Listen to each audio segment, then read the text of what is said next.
I'll read some chapters about ghosts first. Some believe there are different types of ghosts.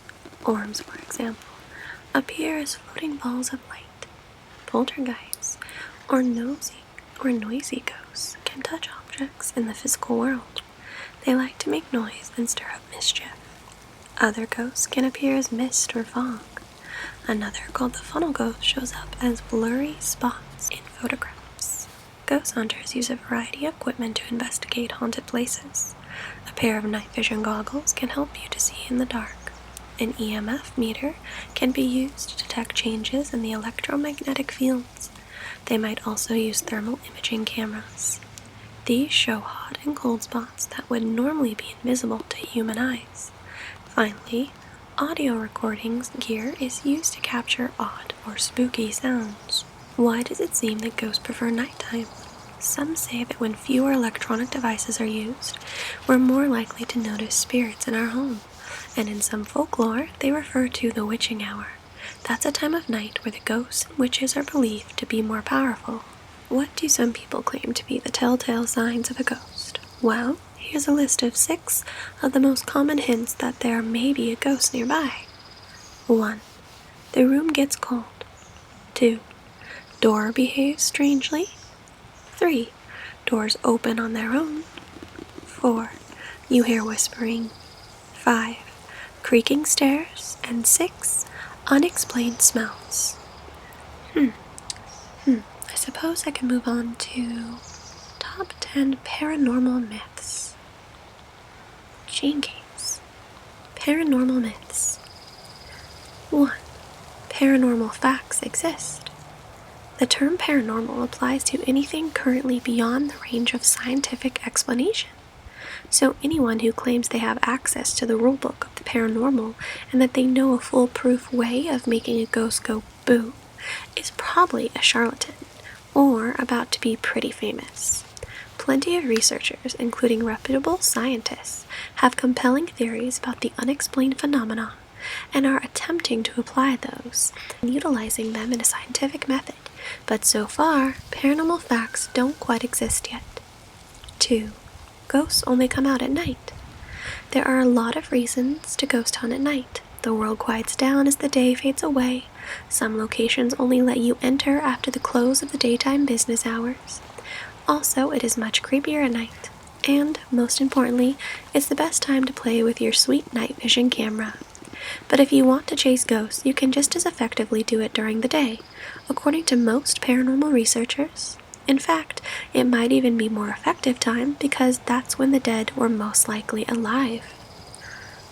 3. There is no physical evidence of Bigfoot.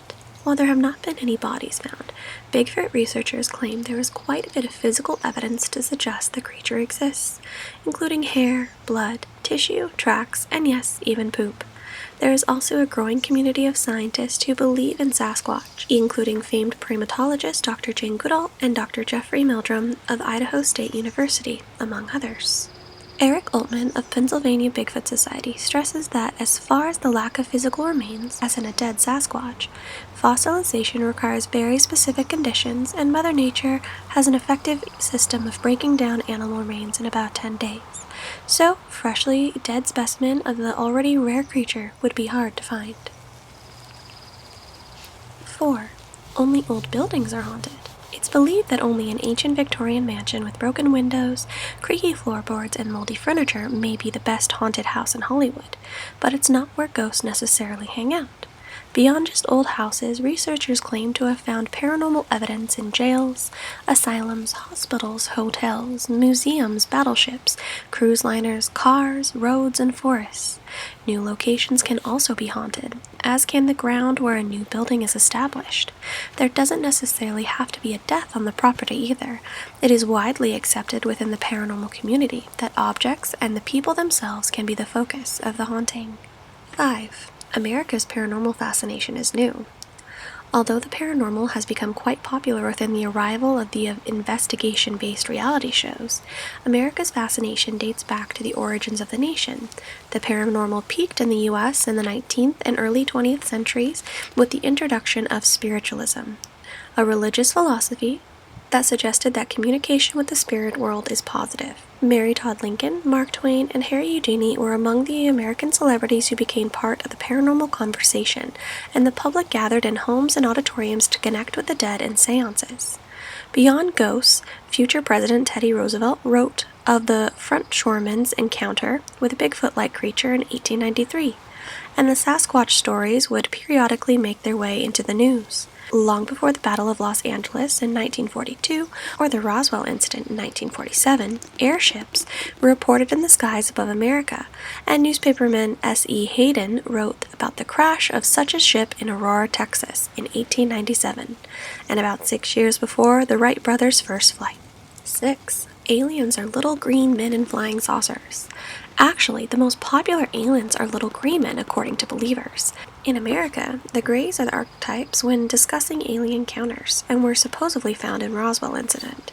The creators supposedly have large, black, buggy eyes and slit for a mouth on their oversized noggin. However, aggressive reptilians and blonde-haired Nordic humanoids have also been reported by eyewitnesses, along with dozens of other alien species. As for the flying saucer part, UFOologists claim we should add flying crescents, cigar-shaped crafts, triangle ships, and V-shaped craft to the classic flying saucer. 7. No one believes in vampires. The bloodsuckers from folklore have enjoyed a nice comeback in the paranormal pop culture in the last few years, but they never completely went away in some societies. Recently, Indian politicians placed a 2,000 bounty on vampires sucking the blood from villagers' cattle in a local town. The supernatural ghouls may have resembled the sexy beasts of Twilight or True Blood, but they are very much alive or undead in various parts of the world. Even within the United States, there are subcultures of individuals who believe they are among a class of vampire, with especially active groups in New Orleans and New York City. 8. Modern zombies and supernatural. The term zombie has been used for well over a century, and before 1968 applied to seemingly soulless slaves created by Haitian voodoo magic. After 1968, when George A. Romano's Night of the Living Dead was released, the term was forever changed.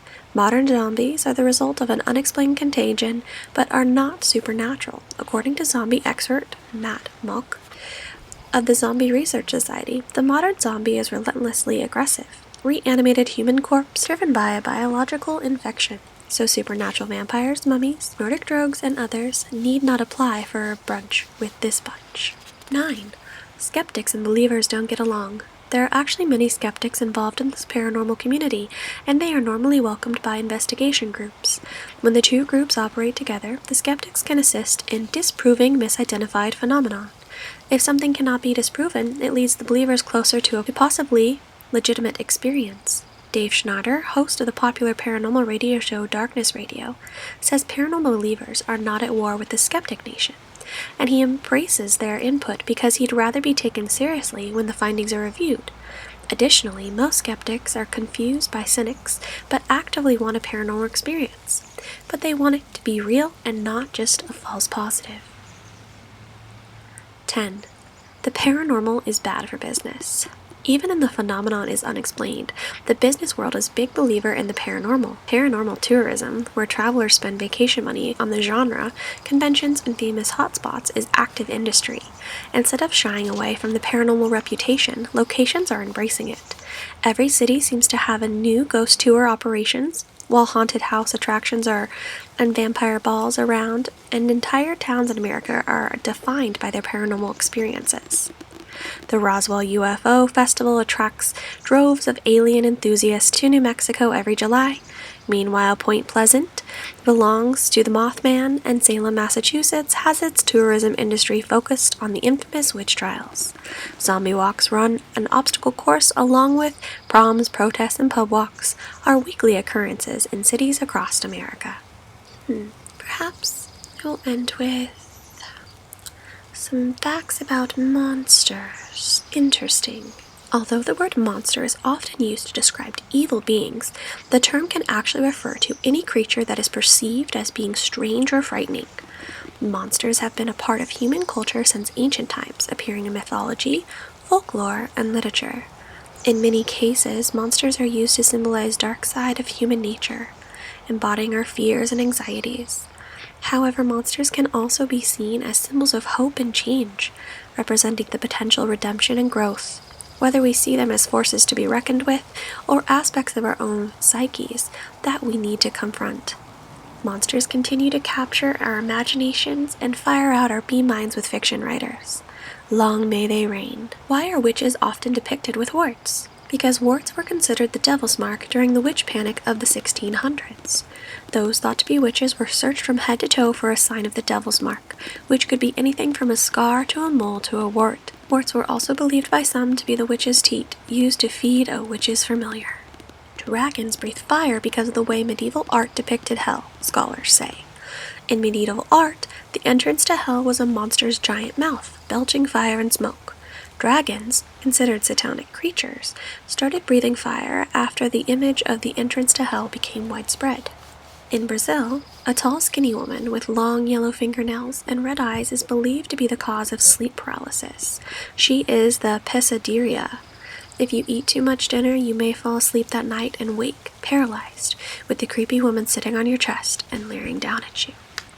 The Groot slaying is said to have been a mistake by the gods. They made a dangerous creature that was strong, smart, and frightening. Half elephant, half snake. Eventually the gods unmade them, but at least one Groot slaying is said to have escaped and supposedly still lives in a cave in Richardsville, South Africa. The Loveland frogmen are short humanoid creatures with frog head that have been sighted exclusively around Loveland, Ohio. They are mostly spotted at night near water and have been reported to have a wand that shoots sparks. How did we come to depict the Grim Reaper with a scythe? The Great Plague happened. Where? Asia and Europe, when mid-1300s. Death toll, estimation 25 million. While earlier depictions of death showed him using swords and other tools, the scythe was regarded by medieval people to be more productive for reaping crops, and in case of the Grim Reaper, souls. Ever wondered why vampires have no reflection? It's because mirrors were originally backed with silver. Some say vampires are sensitive to silver. Supposedly the first vampire was cursed to be burned by its touch, or that silver is a metal that early cultures associate with purity, and vampires are impure. The blob was allegedly based on a real event.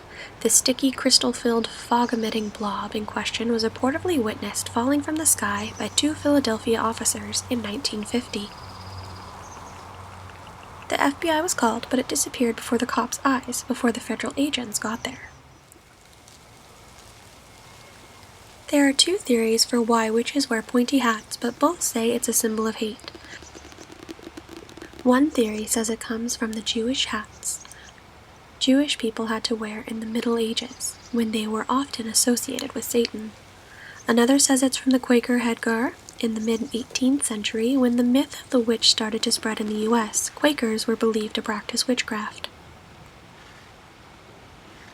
The reasons werewolves transform during the full moon might have to do with their bodies reacting to plasma, projected from the moon, which is stronger when it is full.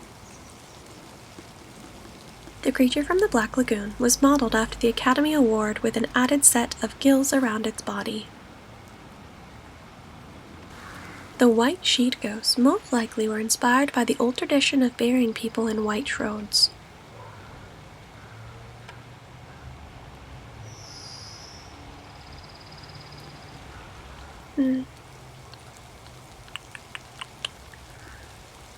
Lots of information to take in.